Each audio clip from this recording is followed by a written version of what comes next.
The repeating invoice is an ideal for any business where you've got clients that you need to invoice the same amount to every month, like in a maintenance plan.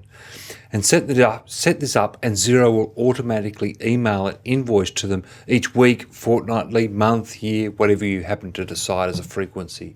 So let's look at setting up a recurring invoice or repeating invoice in Xero. So go to Accounts, Sales, and then we go to New. We hit the drop down, we go to repeating invoice. So the first thing we've got here is the scheduling details. So we can say, okay, we're going to do it once every week or month. Let's just say we're going to do it once every month. And we're going to invoice at the beginning of each month, so starting the 1st of September in this case.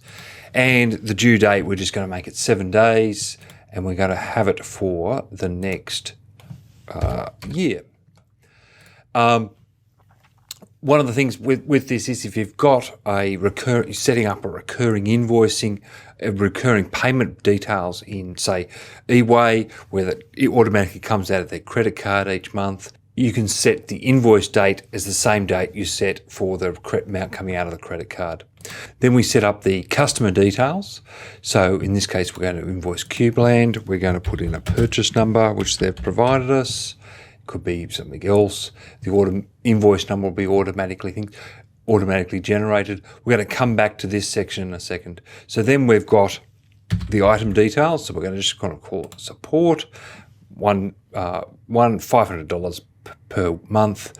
It's going to sales, it's GST and income. We may include the region or any other tracking categories we've got there. So we could say North, and tax exclusive or inclusive. Now we're dealing with businesses.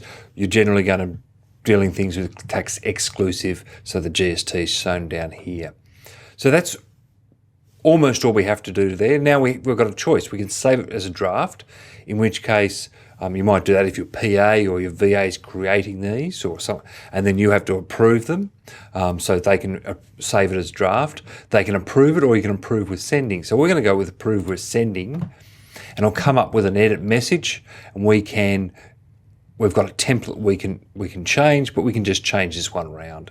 If you've got credit card facility or PayPal set up on your invoices when you're under the template, then they'll be able to pay this invoice using either the link here in the email, or in the invoice itself in the PDF. It'll have a clickable link. So we click save there and save again, and all your repeating invoices will show up under this repeating tab. And so it begins the 1st of September, ends the following year. It'll be approved and sent. If you could change that to just approve and send it out a different way.